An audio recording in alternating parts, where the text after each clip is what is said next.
मैं ये स्पष्ट कर देना चाहता हूँ कि माननीय मेयर साहब इस बात से अनभिज्ञ हैं या अथवा उनको जानकारी नहीं है कि उनका जो कार्यालय नवीन नगर निगम कार्यालय जो बनाया जा रहा है भूखंड ये खसरा संख्या 6041 की भूमि पर, यह भूमि अभी पूरी तरह से विवादित है।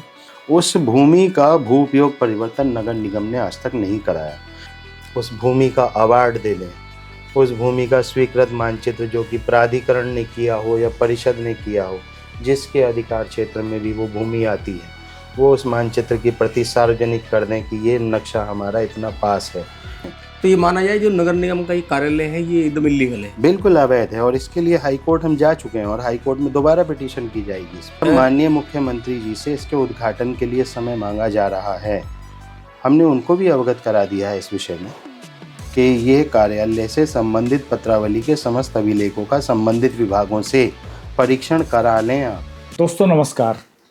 सेंट्रल मार्केट का मसला सुर्खियों में है और हमारे साथ इस वक्त लोकेश खुराना जी हैं जो आरटीआई एक्टिविस्ट हैं, जिन्होंने आरटीआई के जरिए और फिर पीआईएल के जरिए, इन दो अस्त्रों के जरिए, इन दो कानूनी हथियारों के जरिए इस मामले में लड़ाई शुरू की और उसी का नतीजा आज हम देख रहे हैं कि सेंट्रल मार्केट में बुलडोजर चल रहा है। हाल ही में कहा गया कि मेयर साहब सामने आए, मेरठ के मेयर हरिकांत अहलूवालिया। उन्होंने कहा कि जो 22 दुकानदारों की दुकानें टूटी हैं जिस कॉम्प्लेक्स में, उनको वो प्राथमिकता के आधार पर नगर निगम जो शास्त्री नगर में ही एक कॉमर्शियल कॉम्प्लेक्स कम ऑफिस बना रहा है उसमें स्पेस देने के लिए तैयार हैं। हालांकि मेयर ने ये स्पष्ट नहीं किया कि वहां पर दुकानें उनको फ्री ऑफ कॉस्ट दी जाएंगी या पैसे लेकर दी जाएंगी और उनके आवंटन की प्रक्रिया क्या होगी। उन्होंने कहा कि प्राथमिकता के आधार पर उनको दी जाएगी, तो प्राथमिकता का आधार क्या होगा यह भी स्पष्ट नहीं है। हम लोकेश खुराना जी से जानेंगे कि उनकी इस मसले पर क्या राय है। नमस्कार। मैं ये स्थिति स्पष्ट कर देना चाहता हूँ, जो हमारे महापौर महोदय ने इस विषय में जो जानकारी दी है कि जो प्रभावित दुकानदार हैं जिनकी दुकानें 661/6 प्रकरण में ध्वस्त की गई हैं, उनके नुकसान की भरपाई के लिए, उनके पुनर्वास की व्यवस्था के लिए माननीय मेयर साहब ने जो एक घोषणा की है, जो कि आज सुबह हमें अखबारों के माध्यम से प्राप्त हुई है। मैं ये स्पष्ट कर देना चाहता हूँ कि माननीय मेयर साहब इस बात से अनभिज्ञ हैं या अथवा उनको जानकारी नहीं है कि उनका जो कार्यालय नवीन नगर निगम कार्यालय जो बनाया जा रहा है भूखंड ये खसरा संख्या 6041 की भूमि पर, यह भूमि अभी पूरी तरह से विवादित है।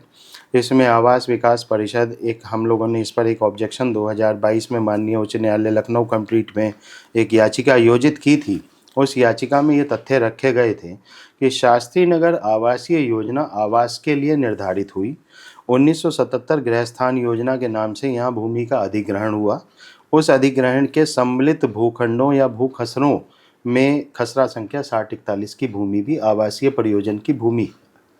उस भूमि का भू उपयोग परिवर्तन नगर निगम ने आज तक नहीं कराया, जबकि नगर निगम का यह तर्क है कि सन 1952 में उनके द्वारा इसका अधिग्रहण कूड़े की खत्ती के लिए प्रयोग के लिए किया गया था और उस अधिग्रहण के अवार्ड और संबंधित अभिलेख भी नगर निगम ने आज तक हमारे समक्ष कभी नहीं रखे कि उनका स्वामित्व इस पर कैसे है।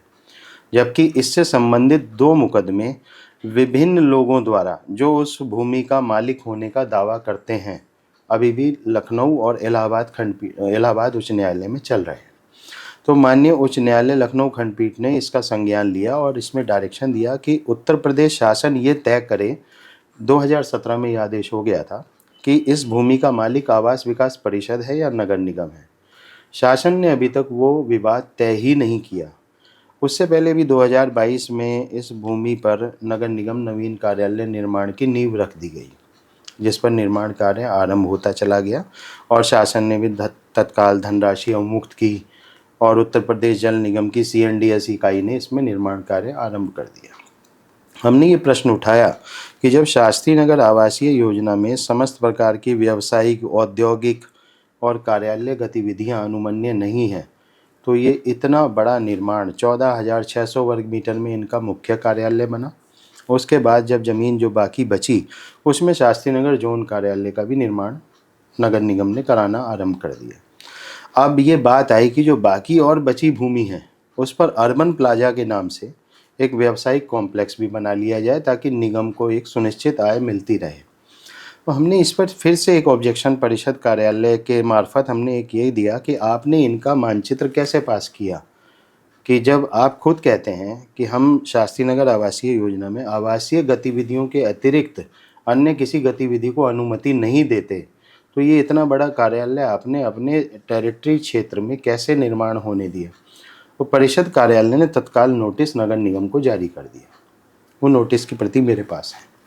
उसमें उन्होंने उनसे पूछा कि आपने यदि कोई मानचित्र हमसे या शासन से इसका अप्रूवल लिया हो या अन्य संबंधित विभागों से अनुज्ञा प्राप्त की हो तो वो प्रस्तुत कर दें। तो जब अप्रूवल लिया ही नहीं गया है, भू-उपयोग परिवर्तन आपने कराया नहीं है, मानचित्र स्वीकृति आपके पास है नहीं और आप संबंधित विभाग हैं नगर निगम जो कि पूरे मेरठ को संचालित करता है, समस्त वार्डों को, और आप ही अवैध निर्माण कर बैठे। उत्तर प्रदेश नगरीय नियोजन विकास अधिनियम की धारा आप 14 का अध्ययन करें, उसमें बिल्कुल स्पष्ट लिखा है कि कोई भी सरकारी निर्माण हो, गैर सरकारी निर्माण हो, मानचित्र स्वीकृति अनुमन्य कराना अनिवार्य है, चाहे निर्माण छोटा है बड़ा है, जो कि मानचित्र के दायरे में आता हो। जब आप 20,000 वर्ग मीटर के पैरमाइसिस में पूरा एक बड़ा निर्माण कर रहे हैं और आपके पास मानचित्र नहीं है, कल यदि इस पर आपत्ति किसी भी न्यायालय में होती है तो आप पहली बात तो दुकान नहीं बना सकते उसमें, और यदि आप दुकान बना भी रहे हैं, कॉमर्शियल परमिसेस कर भी रहे हैं, तो उसके लिए आप लैंड यूज़ पहले चेंज कराइए। शास्त्री नगर के व्यापारी अवैध हो सकते हैं, आपकी बनाई दुकानें वैध हो गई, और जबकि वो भी आवासीय प्लॉट है, आप उसे आवासीय घोषित कर रहे हैं। आवासीय योजना में फिर दुकानें कैसे बन जाएंगी? उनका नक्शा पास कराइए परिषद से, परिषद उस नियम को बताए कि वो दुकानों का नक्शा इस नियम से पास कर सकती है, तो उसका लाभ शास्त्री नगर के व्यापारियों को भी मिलना चाहिए।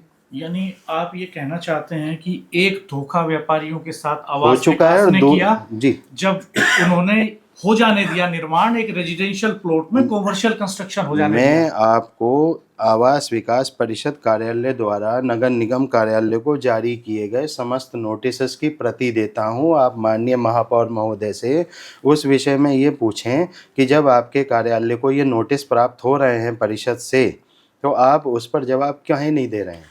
जैसे आवास विकास परिषद है, तो जब कोई इलीगल निर्माण शुरू होता है जी, तो आवास परिषद का ये है कि 1-2 बार नोटिस देने के बाद मुकदमा दर्ज कराते हैं। तो कोई मुकदमा दर्ज कराया नगर निगम नहीं, के कुछ खिलाफ नहीं, आवास क्योंकि दोनों सरकारी संस्थाएं हैं।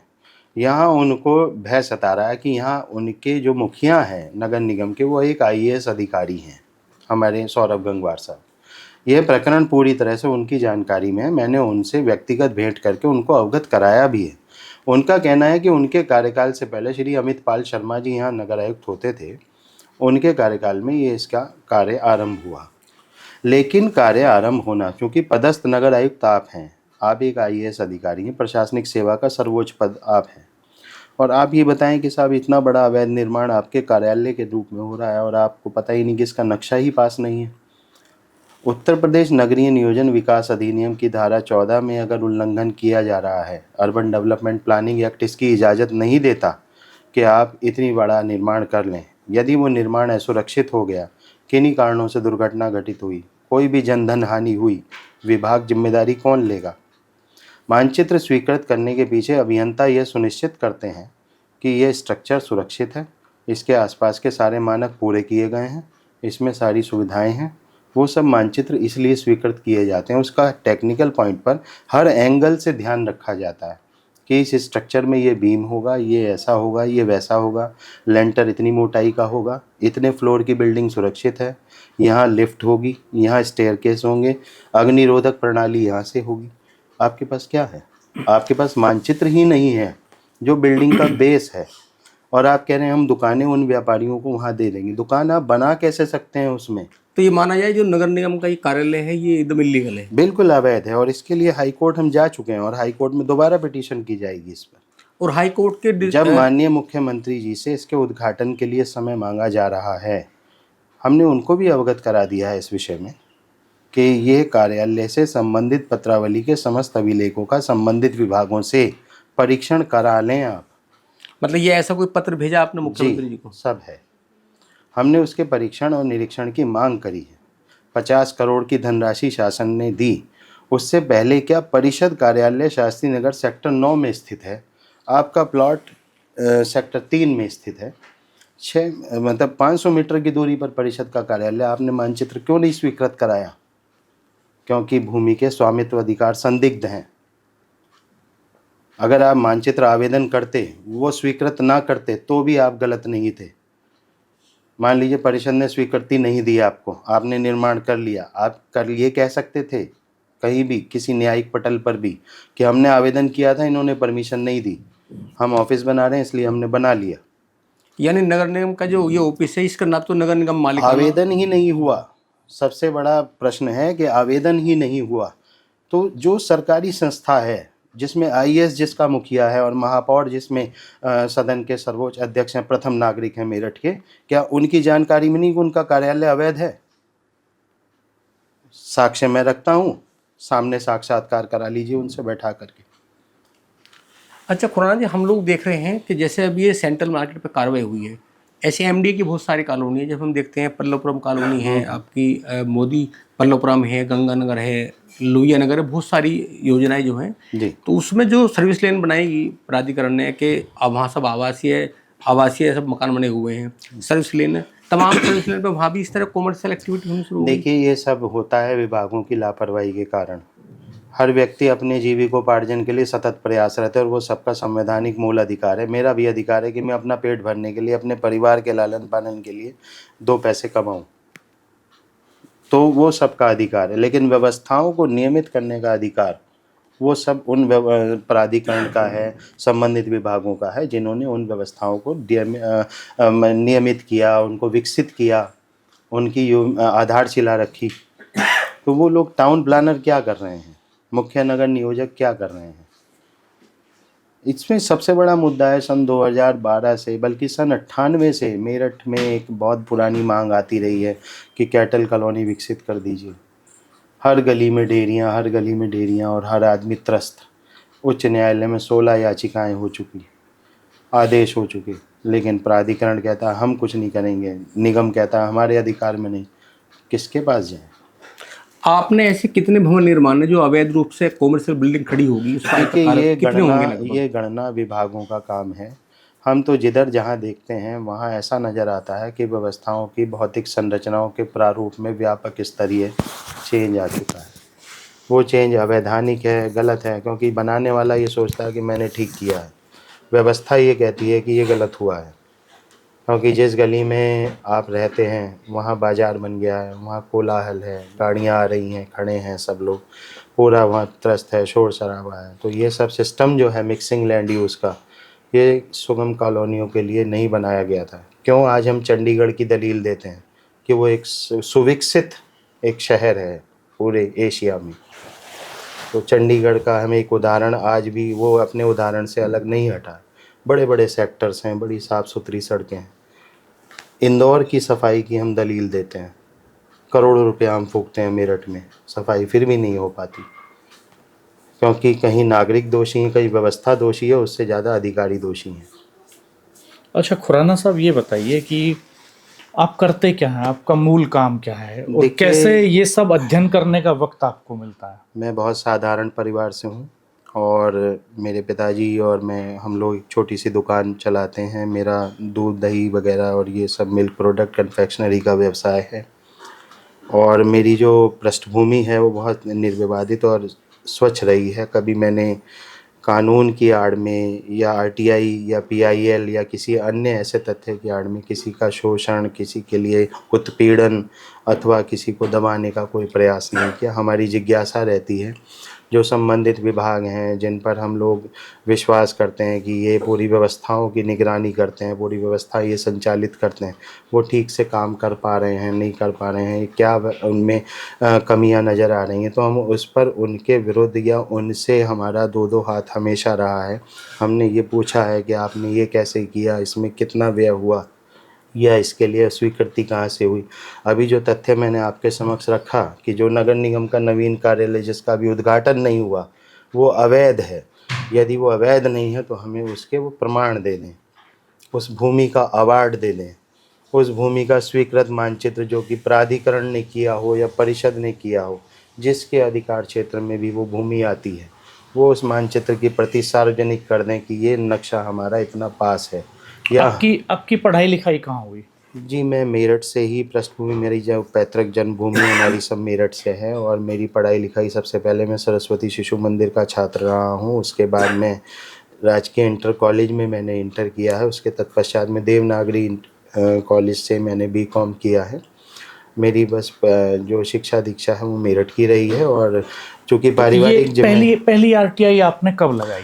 तो ये आपके मन में कब ख्याल आया कि आरटीआई लगानी चाहिए? हमारे दिवंगत प्रधानमंत्री श्री मनमोहन सिंह जी के कार्यकाल में 2005 में यह कानून विकसित हुआ कि सूचना का अधिकार नागरिकों को एक अधिकार के रूप में एक अस्त्र मिला, जिसमें वो उन संबंधित विभागों से उन जानकारियों को प्राप्त कर सकें जो विभाग किसी को भी देना अपनी तौहीन समझते थे।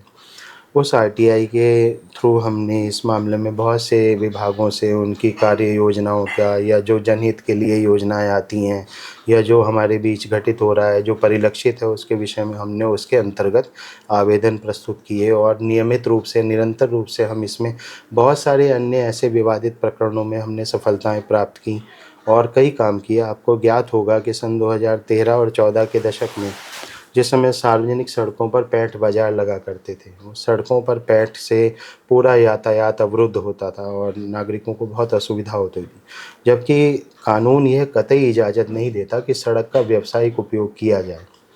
सड़क पर उसने फोल्डिंग बिछाया, उस पर चप्पलें रख के बेच रहे हैं, उस पर सामान बेच रहे हैं। हम मानते हैं वो गरीब लोग हैं, लेकिन मेरठ महायोजना 2021 में यह स्थिति स्पष्ट थी प्राधिकरण द्वारा कि सड़कों पर लगने वाले पैंठ बाजारों को अन्यत्र खुले मैदानों में विस्थापित किया जाए। आज तक एक भी उदाहरण प्राधिकरण हमें बता दे कि उन्होंने एक पैंठ बाजार को वहाँ विकसित किया।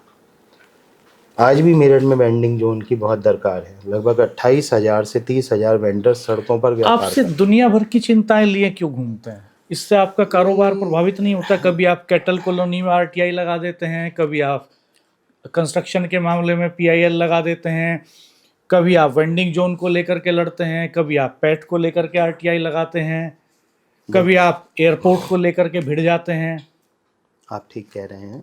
देखिए, समय हर व्यक्ति के पास होता है। कुछ अपनी ऊर्जाओं और क्षमताओं का यदि सदुपयोग करते हैं तो उससे बहुत सी चीज़ें सकारात्मक प्रभाव डालती हैं, और कुछ लोग अपनी ऊर्जाओं और क्षमताओं का अपने हिसाब से, अपनी स्वेच्छा से प्रयोग करते हैं, तो वो उनके अभिव्यक्ति पर निर्भर करता है कि वो क्या चाहते हैं। ठीक है, मेरे पास जो समय बचता है मेरे व्यवसाय से, मेरे परिवार से, उसके बाद जो भी समय होता है उसका मैं ये सदुपयोग करता हूँ। मेरी लेखन में रुचि रही है और मेरी शुरू से इसमें जिज्ञासाएँ रही हैं कि संबंधित विभाग से ये ज्ञात किया जाए, ऐसे किया जाए, जो कि अब आपके सामने मैंने तथ्य रखे नगर निगम कार्यालय के। इस पर मैं पूरा वर्क कर चुका हूँ, इसकी पूरी फाइल मेरे पास मौजूद है, संबंधित विभागों के पत्राचार मेरे पास मौजूद हैं। तो अब बहुत से नागरिकों को ज्ञात नहीं है, वो लोग ठीक है। आपको डर नहीं लगता आप मशीनरी से टकराते हैं? आईएएस, आईपीएस, बड़े लोग, प्रभावशाली लोग, देखिए, नेता लोग। मेरा उद्देश्य व्यवस्था को चुनौती देना नहीं है। मेरा उद्देश्य मशीनरी को चुनौती देना नहीं है। वो सर्व सक्षम है, सर्वशक्तिमान है अपने आप में, वो सारे अधिकार रखते हैं। लेकिन जो जनहित के लिए हमारे ही पैसों से, हमारे ही नागरिकों के कर से जो व्यवस्थाएं लागू होती हैं उनका दुरुपयोग होता है, या वो जिस रूप में लागू की जानी चाहिए वो व्यवस्थाएं उस रूप में लागू नहीं होती, या जिसका कोई औचित्य नहीं है, धन का अपव्यय होता है, वो सब चीज़ें हमारे द्वारा इसमें प्रतिवाद किया जाता है। वो प्रत्येक नागरिक का अधिकार है, वो उसकी रुचि पर निर्भर करता है कि वो उसमें इच्छा रखते हैं या नहीं रखते हैं। कल समाजवादी पार्टी के विधायक अतुल प्रधान मौजूद थे सेंट्रल मार्केट में। जी, उन्होंने कहा कि सरकार चाहे तो लैंड यूज बदल दे, मिक्स लैंड यूज कर दे, जी, कॉमर्शियल कर दे। आप कितना सहमत हैं इस बात से? देखिए, माननीय विधायक जी का तर्क, मैं उनसे सहमत हूँ। हो सकता है सरकार अपने आप में जो भी व्यवस्थाओं में परिवर्तन करके व्यापारियों के नुकसान को होने से रोक सकती है, तो मैं उसका स्वागत करता हूँ और सरकार से प्रार्थना भी करता हूँ कि व्यापारियों का नुकसान ना हो। लेकिन व्यवस्थाओं को लचीला बनाने की आड़ में अन्य जो लोग हैं, जो योजनाएं हैं, जो वहाँ के निवासी हैं, जो वहाँ का इंफ्रास्ट्रक्चर है, वो इंफ्रास्ट्रक्चर भी उससे प्रभावित ना हो। आप क्या कहना चाहेंगे? कोई कंक्लूडिंग कमेंट मेरठ वालों के लिए, देखिए, एडमिनिस्ट्रेशन के लिए, मेरठ के पॉलिटिशियंस के लिए, व्यापारियों के लिए? मेरी कभी भी ये मनोदशा या ऐसी इच्छा नहीं रही किसी का नुकसान हो, किसी व्यापारी वर्ग का, सरकारी संस्थाओं का, या अन्य व्यक्ति मेरे से आहत हों तो मैं उसके लिए क्षमा प्रार्थी हूँ।